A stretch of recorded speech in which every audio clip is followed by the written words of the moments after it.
Olá, tudo bem com você? Graça e paz. Hoje eu vou continuar com a minha meditação no Evangelho segundo escreveu Mateus.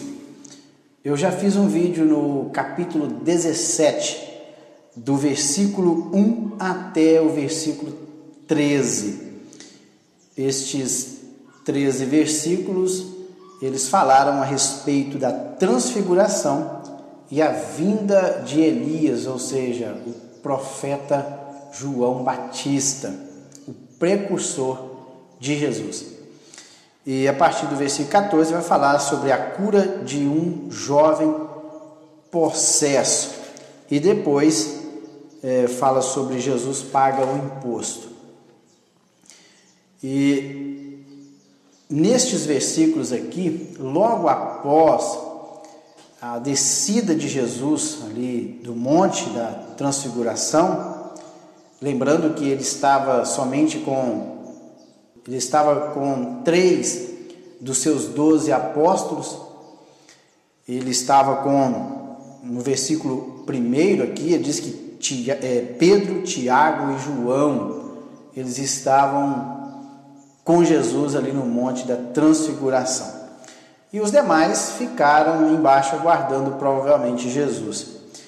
E a partir do versículo 14 ele diz dessa maneira: E quando chegaram para junto da multidão, aproximou-se dele um homem que se ajoelhou e disse: Senhor, compadece de meu filho, porque é lunático e sofre muito, pois muitas vezes cai no fogo, em outros na água. Apresentei-o a teus discípulos, mas eles não puderam curá-lo. Jesus exclamou: Ó geração incrédula e perversa, até quando estarei convosco? Até quando vos sofrereis? Trazei-me aqui o menino. E Jesus repreendeu o demônio, e este saiu do menino, e desde aquela hora ficou o menino curado. Então os discípulos, aproximando-se de Jesus, perguntaram em particular: Por que motivo não podemos nós expulsá-lo? E ele respondeu: Por causa da pequenez da vossa fé. Pois em verdade vos digo que, se tiverdes fé, como um grão de mostarda, direis a este monte: Passa daqui para acolá, e ele passará. Nada vos será impossível. Mas esta casta não se expele senão por meio de oração e jejum. Reunidos eles na Galileia, disse-lhe Jesus: O Filho do Homem está para ser entregue nas mãos dos homens, e estes o matarão, mas ao terceiro dia ressuscitará. Então os discípulos se entristeceram grandemente. Tendo eles chegado a Cafarnaum, dirigiram-se a Pedro, os que cobravam o imposto das 2 dracmas, e perguntaram: Não paga vosso mestre as 2 dracmas? Sim, respondeu ele. Ao entrar Pedro em casa, Jesus lhe antecipou, dizendo: Simão, que te parece? De quem cobram os reis da terra impostos ou tributo? Dos seus filhos ou dos estranhos? Respondendo Pedro: Dos estranhos. Jesus lhe disse: Logo estão isentos os filhos. Mas, para que não os escandalizemos, vai ao mar, lança o anzol, e o primeiro peixe que fisgar, tira-o. E abrindo-lhe a boca, acharás um estáter. Toma-o e entrega por mim e por ti. Está aí então a leitura do restante do capítulo 17. Primeiro começa aí com a cura de um jovem possesso, e este jovem possesso, se vocês lerem Marcos, ele traz mais detalhes. Quando Jesus ele desce, está lá no capítulo 9, a partir do versículo 14, quando eles se aproximaram dos discípulos, viram numerosa multidão ao redor, e que os escribas discutiam com eles.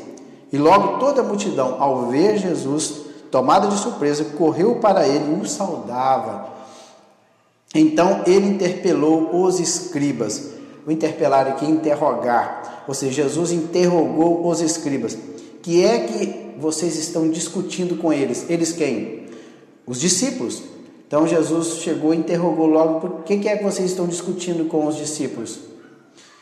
E um dentre a multidão respondeu: Mestre, eu trouxe o meu filho possesso de um espírito mudo. E este, onde quer que o apanha, lança-o por terra e ele espuma, rilha os dentes, ou seja, arranja os dentes e vai definhando. Roguei aos teus discípulos que eu expelisse e eles não puderam. Talvez a discussão aqui seria a respeito do fato do discípulo de Jesus não ter conseguido expulsar o demônio. Então havia ali uma discussão. Pode ver que no versículo 14, e que os escribas discutiam. A palavra discutir aqui no original grego é disputavam, questionavam. Eles estavam num bate-boca acalorado a respeito daquela situação que estava acontecendo. O Mateus ele não traz esse detalhe. O Mateus vai logo no milagre em si. E ele é mais sintético na sua narrativa. E diz aqui que logo quando Jesus ele desce do monte, ele chega ali e ele encontra este homem que se ajoelha diante de Jesus. Pode ver que no versículo 14 também, coincidência, o Mateus 17:14, e lá em Marcos é Marcos 9, versículo 14. E este homem, ele aproxima de Jesus e se ajoelha, se prostra diante de Jesus e diz: Senhor, ele usa a palavra curios, reconhecendo o senhorio de Jesus, e diz: compadece de meu filho. A palavra aqui é leo, que é misericórdia, ou seja, sinta a dor do meu filho, mestre. Compadece do meu filho, porque ele é lunático, ou sofre de ataque epilético. E quando o espírito toma posse dele, ele fica possesso, e ele lança ele na água, no fogo, e ele vai definhando, como disse lá Marcos no seu evangelho. E aqui Mateus diz que ele sofre muito e por muitas vezes cai no fogo e muitas vezes na água. Então o espírito maligno que possuía aquele jovem atirava ele na água e no fogo justamente no intuito de querer ceifar a sua vida. Mas em todas essas situações, com certeza a mão do Senhor estava protegendo este rapaz para que neste dia Jesus o pudesse curar. E esse homem ainda faz um questionamento a Jesus, dizendo: olha, mestre, olha, Senhor, eu apresentei a teus discípulos, mas eles não puderam curá-lo. E Jesus, olha a geração incrédula, ou a palavra incrédula aqui é apistes. Apistes ou seja, que é uma geração que não tem. Geração é um grupo de pessoas que vivem na mesma época. Olha, vocês são um povo que não tem fé.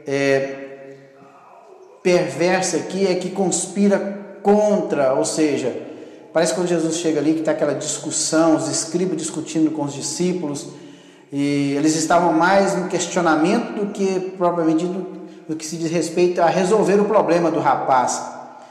E Jesus, olha, geração incrédula, sem fé e perversa, que conspira contra. Aqui é perversa aqui no sentido de conspirar contra, é diastrefo.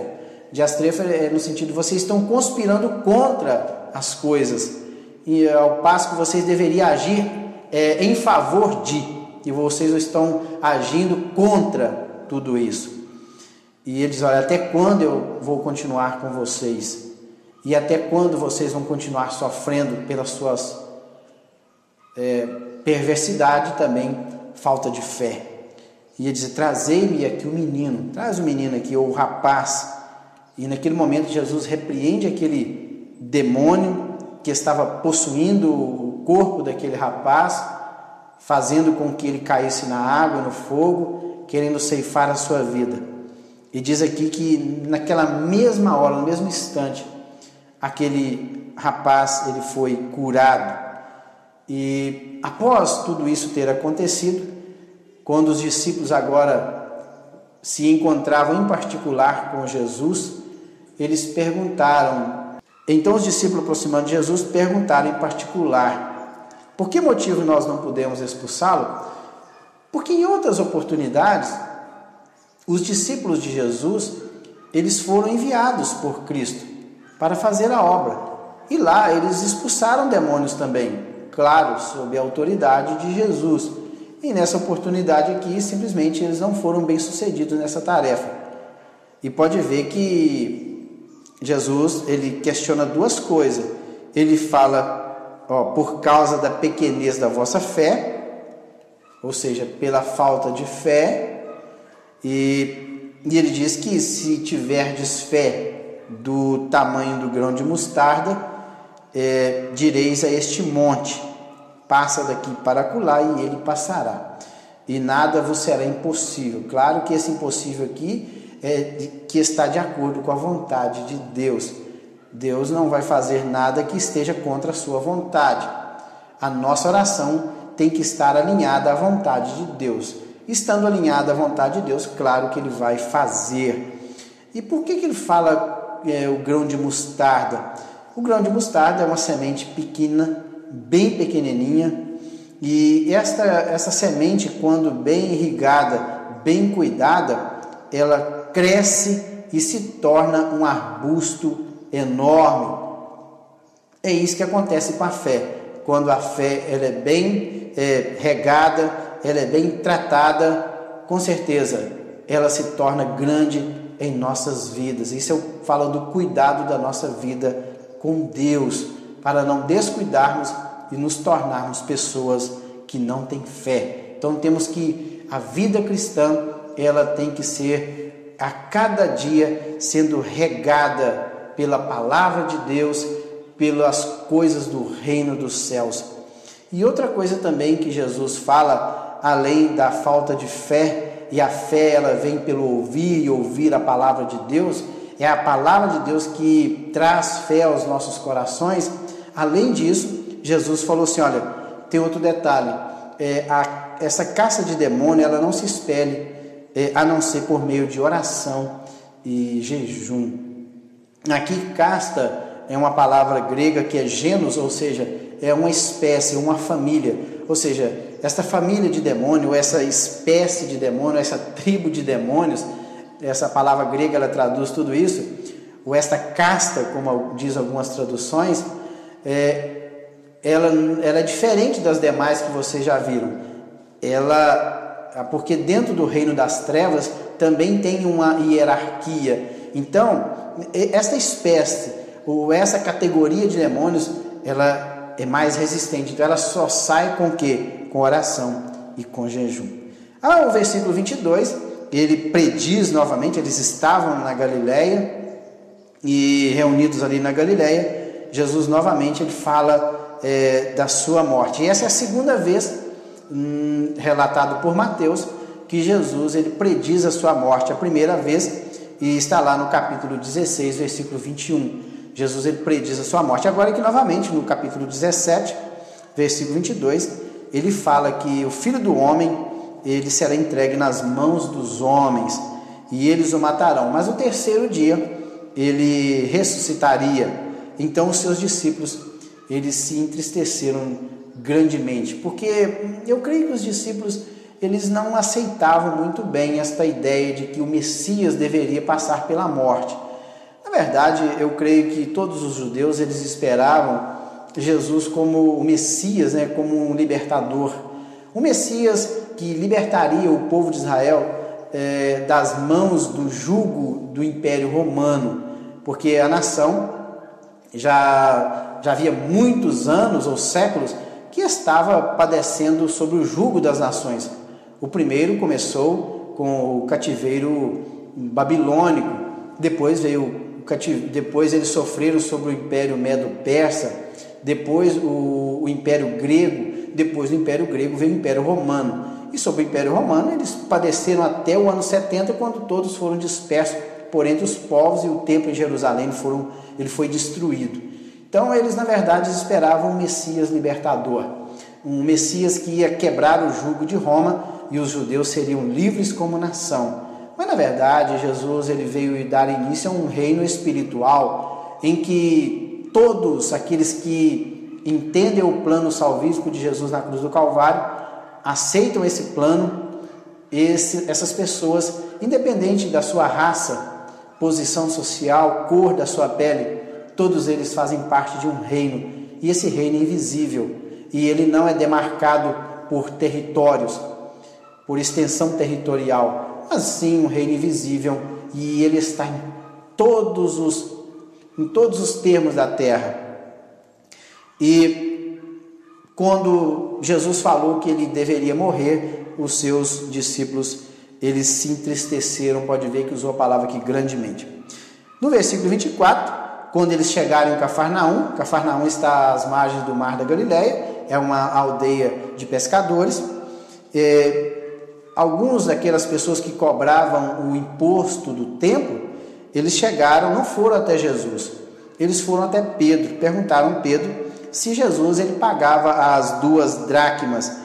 2 dracmas aqui é a respeito do imposto do templo, e as 2 dracmas era correspondente a 2 denários, e Pedro prontamente ele responde que sim, pode ver, sim, respondeu ele. Mas quando Pedro chega em casa, Jesus o interpela, antecipa a sua fala antes que ele pudesse falar qualquer coisa. E ele faz uma pergunta: irmão, de quem cobra os reis os impostos ou tributos? Dos seus filhos ou dos estranhos? E Pedro: claro, o rei jamais vai cobrar impostos e tributos dos seus filhos, ele vai cobrar dos estranhos. Então, Jesus responde, Jesus lhe diz: olha, então, os filhos estão isentos. Então, Pedro, você sabe que nós estamos isentos do tributo do templo, porque nós somos filhos de Deus, então nós não precisamos pagar o tributo do templo. Mas, pode ver aqui, mas, para que essas pessoas, esses cobradores, não se escandalizem por nossa causa, devido ao fato de nós não pagarmos esse tributo, ou seja, os 2 denários, vai lá e pega o seu anzol, vai até o mar, que era próximo ali, e fisga um peixe. E esse primeiro peixe que você fisgou, abra a boca desse peixe, e lá você vai encontrar o que? Um estáter. O estáter é uma moeda que vale 4 denários. E Jesus ainda disse: olha, e eu sei, Pedro, que você também está devendo o seu imposto. Então é o seguinte, já que eu e você estamos devendo o imposto, vai lá, paga, depois que você fizer isso, vai lá e paga o meu imposto e o seu imposto. Veja bem o cuidado de Jesus, sabendo da situação de Pedro. Jesus cuida dos seus filhos, com certeza. E outra coisa que me chama a atenção aqui neste relato, é que nós não contemplamos aqui nos relatos de Mateus o milagre em si concretizado, mas nós cremos pela fé que ele foi concretizado. Nós só vemos aqui o relato de Mateus no que se diz respeito à ordem de Jesus para com a pessoa de Pedro, para que ele fosse até o Mar da Galileia, lançasse o anzol, fisgasse o peixe, e encontrasse o estáter e fosse lá e pagasse. Mas nós não vemos isso aqui concretizado. Não tem lugar nenhum aqui, texto que relata que isso aconteceu. Mas nós cremos pela fé que o milagre aconteceu. E esse é um dos milagres que não há o relato da sua concretização, mas nós cremos pela fé que isso aconteceu na vida de Pedro, e que Pedro pôde contemplar esse milagre, o milagre da provisão do Senhor na sua vida. Então está aí essa meditação do versículo 14 até o versículo 27, onde fala o rei e o seu poder, o rei Jesus e o seu poder, e depois fala do rei em sua humildade, ele sendo Senhor e o Pedro sendo filho. Mesmo assim, ele, para não escandalizar as pessoas que estavam à sua volta, ele paga o tributo ali, no que se diz respeito ao imposto do templo. Ele paga porque Jesus, ele veio e se fez servo. Então está falando de Jesus em sua humildade. Que nos tornemos como Jesus, que nós possamos seguir as pisadas do Mestre. Como diz Paulo, sede meus imitadores como eu sou de Cristo. Será que realmente nós podemos ser imitadores do Senhor? Se somos imitadores de Cristo, devemos seguir as suas pisadas. Que Deus em Cristo o abençoe e até o próximo vídeo. Até lá!